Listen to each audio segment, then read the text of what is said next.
এই তো বন্ধুরা, আবারও আপনাদের মাঝে একটি নতুন ভিডিও নিয়ে হাজির হয়েছি। আশা করি ভিডিওটা স্কিপ না করে পুরো ভিডিওটা দেখার অনুরোধ রইল। তো আজকে শুক্রবার আমি কি রান্না করলাম এগুলি আপনাদের মাঝে শেয়ার করব।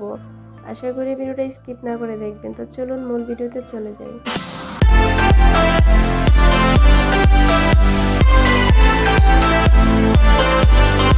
আসসালামু আলাইকুম, hello everyone, welcome back to my channel Labiya cookies ব্লগে সবাইকে স্বাগতম। আশা করি আপনারা সবাই অনেক ভালো আছেন। আলহামদুলিল্লাহ আমি অনেক ভালো আছি।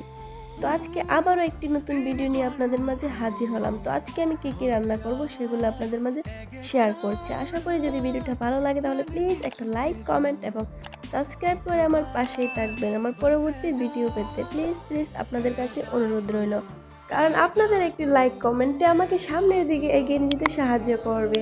তো এখানে হচ্ছে আমি চাল কুমড়ো রান্না করব, যার কারণে আমি চাল কুমড়োটা কেটে নিয়ে এলাম। আর হচ্ছে এখানে পেঁয়াজ কুচি ব্রাউন কালার করে ভেজে নিয়ে এক এক করে সব মশলা দিয়ে নিচ্ছি। আর এটা হচ্ছে আমাদের গাছের একদম টাটকা চাল কুমড়ো, অনেক ভালো লাগবে খেতে। তো বন্ধুরা অবশ্যই কমেন্ট করে জানাবেন আপনারা কে কোথা থেকে আমার আজকের ভিডিওটি দেখছেন, কারণ আপনাদের একটা লাইক কমেন্টে আমাকে অনেক অনেক উৎসাহিত করে আরও নতুন নতুন ভিডিও বানাতে। তো এখানে হচ্ছে মাছগুলো কষিয়ে নেব। তো মাছগুলো কষিয়ে নেওয়ার পরে আমি চাল কুমড়োটা দিয়ে দেবো, যেহেতু একটু ছোটো সাইজের মাছ একসঙ্গে দিয়ে দিলে কাটা কাটা হয়ে যাবে, যার কারণে আমি মাছটা কষিয়ে তারপর উঠিয়ে নিচ্ছি। তো বন্ধুরা আপনারা প্লিজ ভিডিওটা স্কিপ না করে ফুল ভিডিওটা দেখবেন। তো এখানে হচ্ছে আমি চাল কুমড়োটা দিয়ে দিচ্ছি। তো একটু চাল কুমড়োটা কষিয়ে নেব। আর চাল কুমড়োটা কিন্তু বন্ধুরা বেশি ঝোল দেওয়া যাবে না, আর হচ্ছে বেশি জালও দেওয়া যাবে না, কারণ চাল কুমড়ো বেশি জাল দিলে চোক্কা হয়ে যায়, টক হয়ে যায়। আর হচ্ছে আপনার মাছগুলো বেশি ভাঙবো না, না হলে কাটা কাটা হয়ে যাবে বেশি ভাঙলে। তো আমি হচ্ছে এইভাবে চাল কুমড়ো রান্ধি। অবশ্যই আপনারা কমেন্ট করে জানাবেন আপনারা কীরকমভাবে রান্না করেন, কারণ আমরা অনেকে এক একজন এক এক জেলা থেকে এক একভাবে রান্না করি।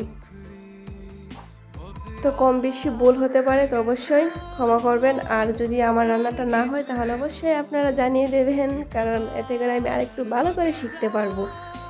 তো আমি একজন নতুন ইউটিউবার, অবশ্যই কোনো কিছুতে ভুল হবে। তো এটার জন্য আগেতে আপনাদের কাছ থেকে ক্ষমা চেয়ে নিচ্ছি। তো এখানে আমার চাল কুমড়োটা কাঁচা মরিচ দিয়ে নিলাম, আর হচ্ছে ধনিয়া পাতাও দিয়ে দিবেন আপনারা বন্ধুরা। আমার ধনিয়া পাতা ছিল না, তার কারণে দিতে পারলাম না। আর এখানে হচ্ছে কাঁকরোল ভাজি করব, যার কারণে কাঁকরোল নিয়ে নিলাম। কাঁকরোলগুলো কিন্তু অনেক সুন্দর ছিল। তো কাঁকরোল রান্না ভাজি করব। তো কাঁকরোল ভাজি করার জন্য এখানে পেঁয়াজ কুচি ভেজে নিচ্ছি, আর হচ্ছে কাঁকরোলগুলো একদম চিকন করে কেটে নিলাম। আর বন্ধুরা কাঁকরোল ভাজি কিন্তু খেতে ভীষণ ভালো লাগে, আমার অনেক অনেক পছন্দের ভাজি এটা কাঁকরোল, যার কারণে আমার খুব ভালো লাগে।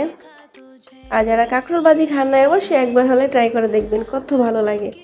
তো আজকে শুক্রবার, সবাই অনেকেই বাসায় আছে, ছুটিতে আছে। তো আজকে আমাদের বাসাতে কেউ ছুটিতে নেই, কারণ আমাদের বাসায় কোনো পুরুষ মানুষ নেই, সবাই হচ্ছে বাহিরে।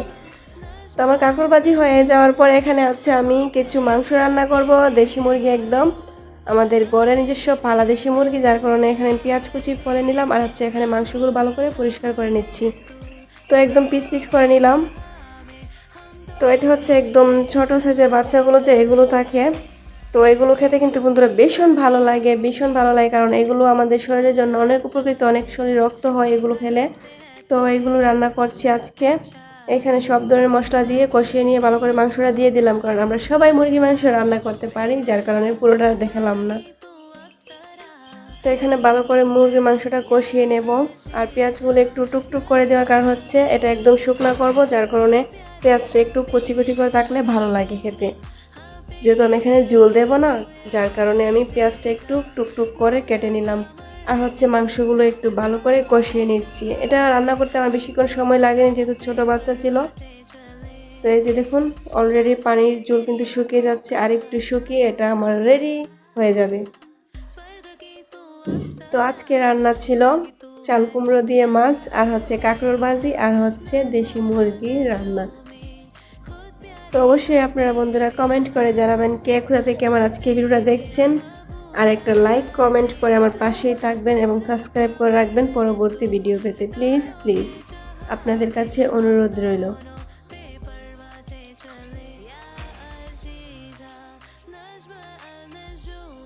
দেখতে তো পাচ্ছেন বন্ধুরা কতটা ইয়াম্মি হয়েছে মুরগির মাংসটা।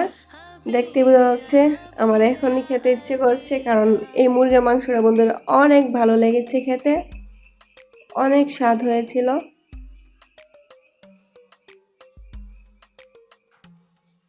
এরকমভাবে মুরগির মাংস, দেশি মুরগির মাংস, তারপর হচ্ছে আপনার ব্রয়লার মুরগি এরকমভাবে রান্না করে দেখবেন বন্ধুরা কতটা স্বাদ হয়।